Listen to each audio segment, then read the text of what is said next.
Welcome, everyone. We're so glad to have Dr. Jerry Abraham of Cathedral Health here with us. Jerry is not only with Cathedral Health, he's with St. John's Church as a fellow parishioner. And so we thought as we begin the process of opening the church up for public worship, I had some questions that I wanted to ask Dr. Jerry that I know has been on your hearts and minds. So first off, Dr. Jerry, is it safe for us to worship inside the church? Yes, that's a great question, Father Dan. Thank you again so much. Proud to be a part of your community. Proud of the work that we're doing at Cathedral to get everyone vaccinated. And we want to get back to doing all those things that we love doing safely, including going back to work, back to school, back to church, back to loving our loved ones. And so part of that is being able to return to our houses of worship.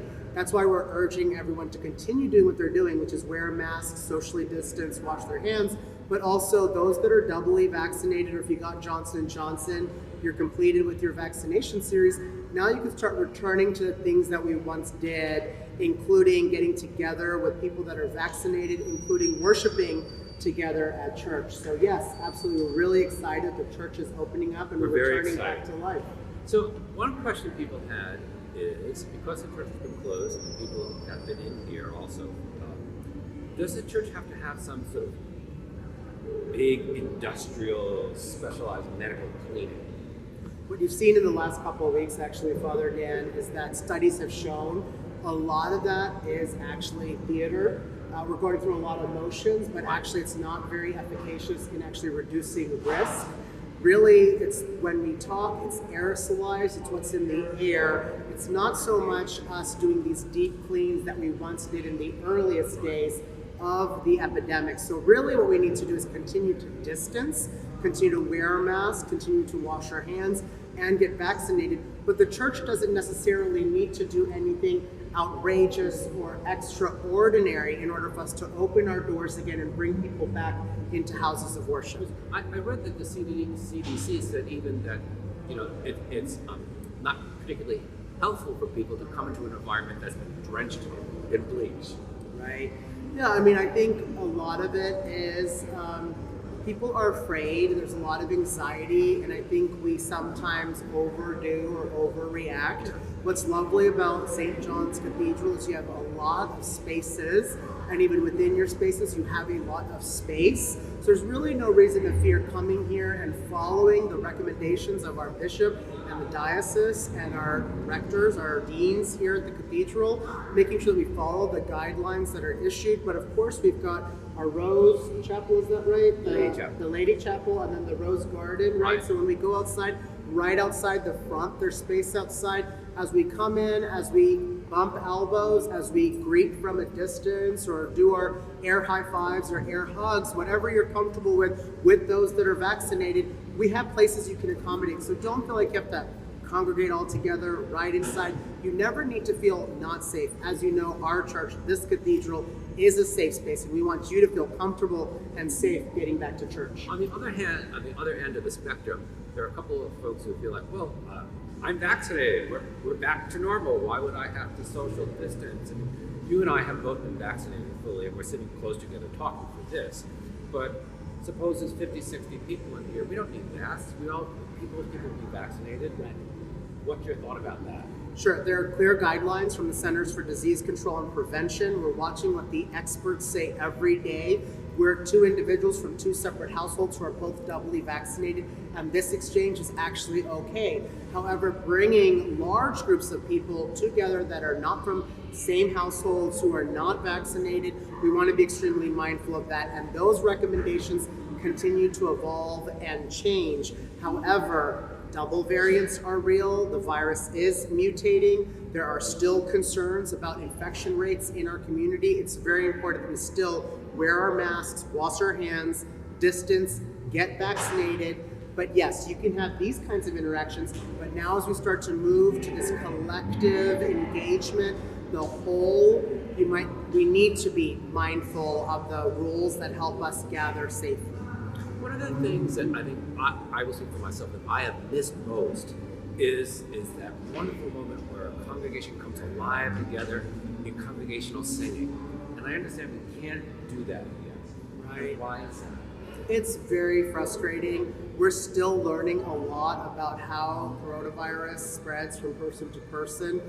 We do not believe it is safe for us to be singing in close spaces, knowing what we know about how the virus spreads. Even though we're vaccinated, the virus can still live in your nose or right here in your mouth. It won't infect you, but you might be able to still spread it. There's evidence to suggest that. And so singing can not always be conducive to a safe environment indoors altogether. Now, you've seen really cool virtual choirs. We've seen what you've done with your music ministry. There are ways for us to continue to bring music and worship together, and we need to continue using and maximizing all of our outdoor spaces so that we can actually continue to do the things that we love to do when we're together worshiping. So one of the things that we're going to try to do with music is if everybody's sitting out there, we're going to have our choir, small choir, 8 people, way up there with a mask on. So they're going to be singing with the mask on way up there, away from everybody, away from the clergy. You think that's okay? Yes, absolutely. Great. That keeps a good distance. They're safe, their distance.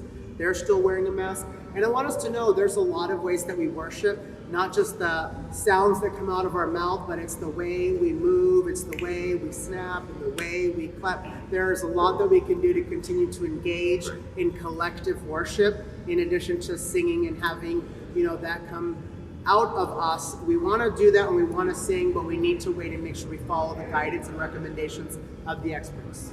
One thing that's really also very important in our life is the social time of coffee hour. And from what I understand from yesterday, the bishop has said you can have a coffee hour outside, but with some regulation that if you have coffee, one person who's been vaccinated pours the coffee and puts the cup out. Right? And not everybody gathering around the coffee pot, and no, hand food unwrapped given. So that's okay. Absolutely. I think, when we do these things safely, it is okay to have coffee hour. It is okay to fellowship safely, move outside, but definitely you have a host or a hostess who's able to provide you your coffee and your snack, and you take it and you move away. Everybody do their part, and I think it's really important that we be respectful and mindful, and I think that is the role that we play. It's almost the social accountability and the responsibility we have to one another, both as members of this church, but also just in society as a large. Let's help each other, let's look out for each other, let's end this pandemic. It's a sacramental responsibility in many ways. It's a sacramental act as a community that we care for each other. So that's why we're not going to end our virtual offerings, but when people come in, we're going to strongly ask that you be vaccinated. So if you want to be in the building, be vaccinated. If there's some reason that you can't be, talk to us. We'll figure out a way for you to work that out. But we want to encourage everyone to be vaccinated. Now, Dr. Jerry, one last question. So central to the Anglican theology of community, especially in the sacramental sense, is the common cup. And I guess we're just not there yet. It's frustrating, as you know, even at Cathedral, where Father Dan and Father Mark are volunteers, we receive the sacrament, the body of Christ, the bread, and they place it in our hands. We don't touch them, we don't touch any containers, and then we put that in our mouth and then we're done.